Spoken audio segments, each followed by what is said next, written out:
Assalamualaikum warahmatullahi wabarakatuh. Perkenalkan, nama saya Mutia Yuda Salfitri dengan NIM 1916010099. Di sini saya akan menjawab soal UAS yang diberikan oleh Ibu Anggi Putri Kurniadi selaku dosen pembimbing mata kuliah Ekonometrika dengan judul penelitian pengaruh pertumbuhan ekonomi, nilai tukar, inflasi, investasi asing langsung, dan jumlah uang beredar terhadap neraca transaksi berjalan pada kelompok negara lower middle income di ASEAN yang terdiri dari Indonesia, Filipina, Vietnam, Laos, Myanmar, dan juga Kamboja. Dengan kerangka konseptual berikut ini, yang mana di sini terbagi menjadi dua variabel. Yang pertama yaitu variabel dependen, yaitu neraca transaksi berjalan sebagai Y1, dan juga variabel independen yang terbagi menjadi 5, yaitu yang pertama pertumbuhan ekonomi sebagai X1, nilai tukar sebagai X2, inflasi sebagai X3, investasi asing langsung sebagai X4, jumlah uang beredar sebagai X5. Selanjutnya yaitu bentuk persamaan dari data panel, yaitu berikut ini.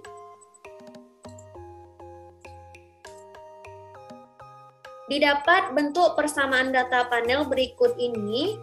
Bentuk dasar dari persamaan data panel log YIT sama dengan B0 ditambah B1 X1 IT ditambah B2 log X2 IT ditambah B3 X3 IT ditambah B4 X4 IT ditambah seterusnya ditambah EIT. Maka dari pengolahan data didapat bentuk persamaan data panelnya log YIT sama dengan negatif 1,78 ditambah 0,48 X1 IT dikurang 0,11 log X2 IT dikurang 0,16 X3 IT dikurang 1,27 X4 IT ditambah 0,00 X5 IT ditambah EIT. Baiklah, selanjutnya saya akan melakukan pengolahan data untuk data panel yang dimulai dari mengcopy data panel yang sudah diberikan oleh Ibu Anggi. Selanjutnya kita lakukan pengcopy pastean data yang telah diberikan oleh Ibu Anggi berikut ini.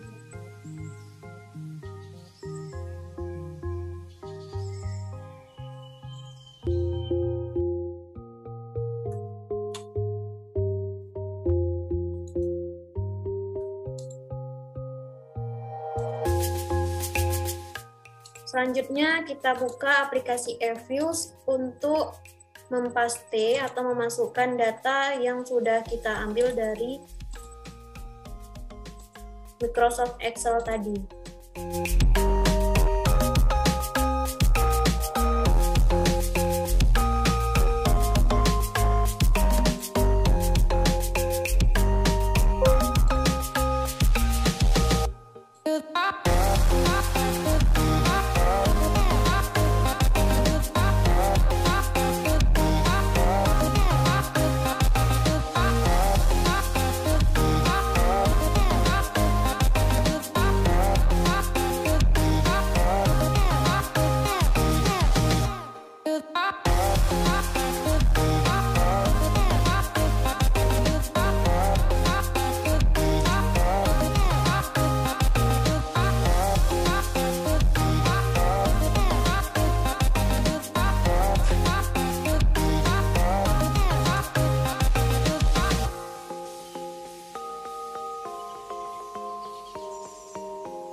Nah, di sini kita mendapat nilai data model CEM-nya.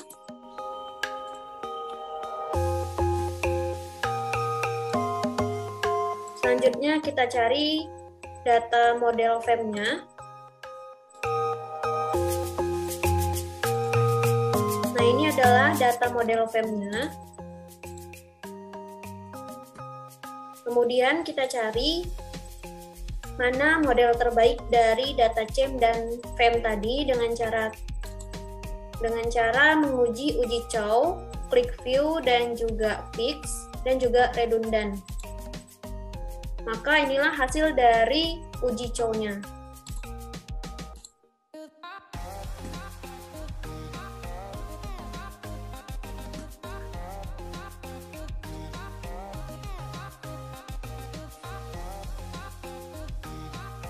Nah, dari uji Chow ini dapat kita simpulkan di sini terlihat cross section F-nya itu didapat sebesar 0,2962. Maka dapat disimpulkan nilai 0,2962 ini probabilitasnya lebih besar dari 0,05. Maka jika nilai probabilitas uji Chow-nya lebih besar dari 0,05, maka model terbaiknya adalah CEM. Selanjutnya, bisa langsung kita interpretasikan dari olahan data CEM tadi. Kita buka dulu data CEM-nya tadi untuk kita interpretasikan.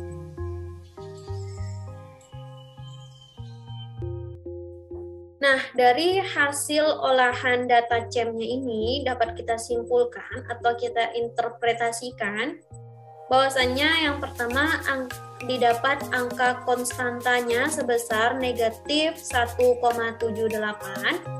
Artinya, neraca transaksi pada 6 negara di ASEAN adalah negatif 1,78. Pada saat pertumbuhan ekonomi, nilai tukar, inflasi, investasi asing langsung, dan juga jumlah uang beredar sebesar 0.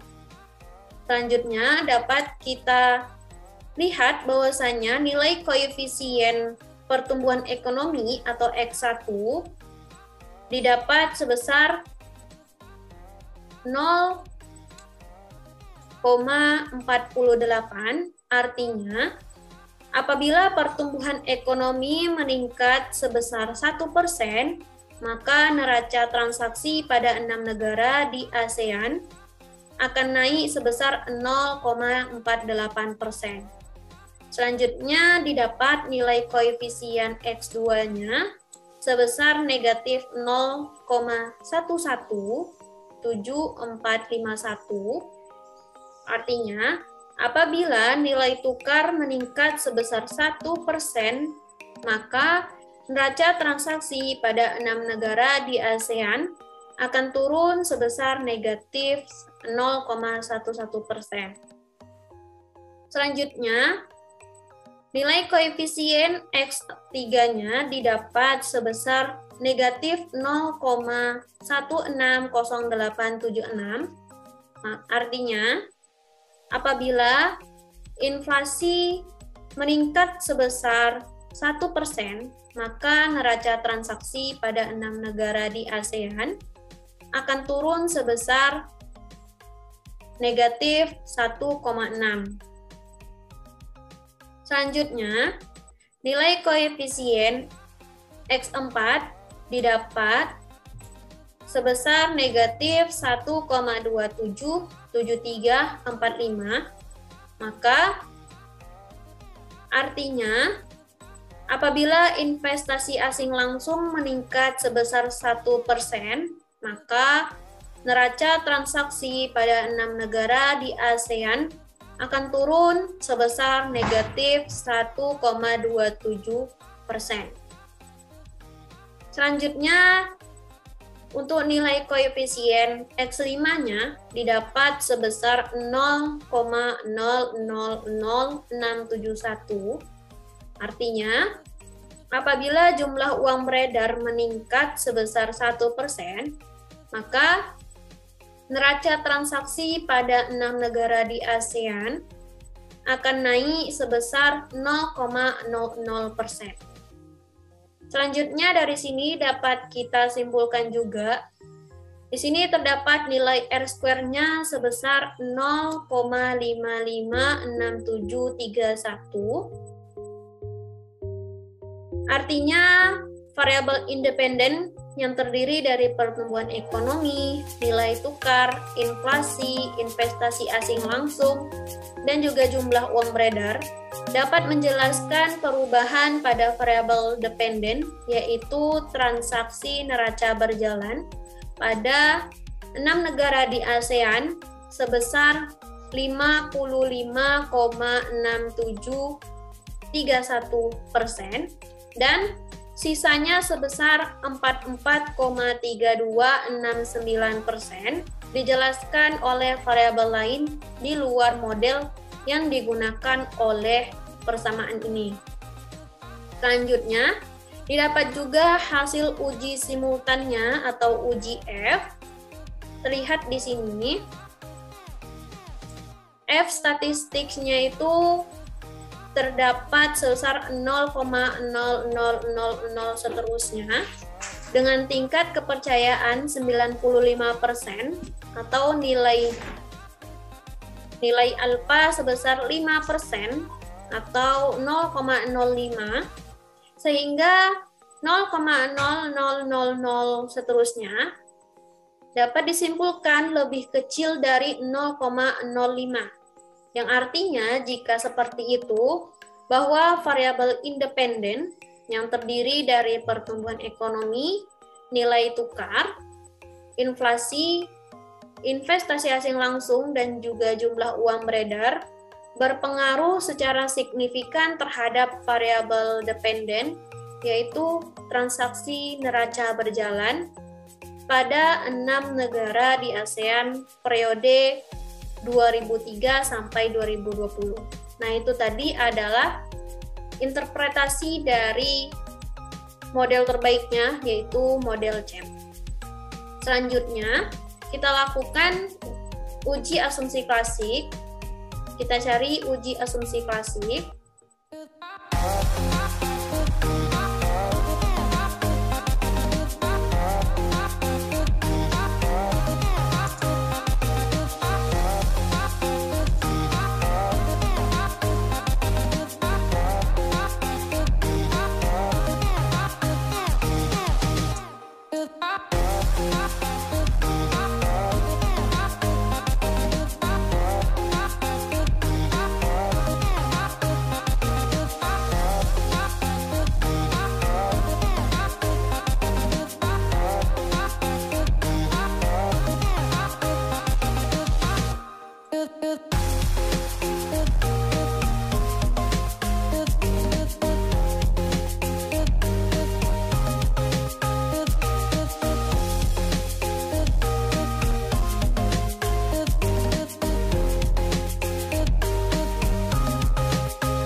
Nah, pertama di sini kita dapat hasil dari nilai uji heteroskedastisitasnya. Nah, di sini dapat kita simpulkan dari hasil uji heteroskedastisitasnya. Di sini terdapat nilai probability-nya untuk seluruh variabel independennya, yaitu variabelnya di sini. Di antaranya itu pertumbuhan ekonomi, nilai tukar, inflasi, investasi asing langsung, dan juga jumlah uang beredar, yaitu sebesar 0,87, 0,69, 0,20, 0,01, dan juga 0,9. Artinya, nilai probability dari semua variabelnya ini lebih besar dari 0,05 dan ada juga yang lebih kecil dari 0,05. Itu yang lebih kecilnya itu terdapat di variabel X4. Sehingga dapat disimpulkan penelitian ini tidak terbebas dari masalah heteroskedastisitas.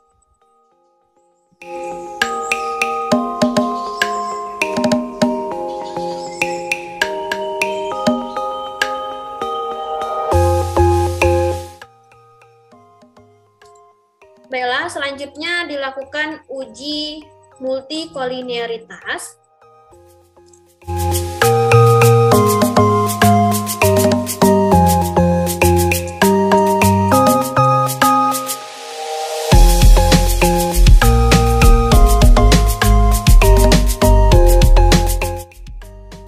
Nah, terlihat di sini hasil dari uji multikolinearitasnya. Dapat kita lihat di sini korelasi antar variabel bebas dalam penelitian ini, dalam hasil uji multikolinearitasnya ini berada di bawah 0,8, sehingga penelitian ini terbebas dari masalah multikolinearitas.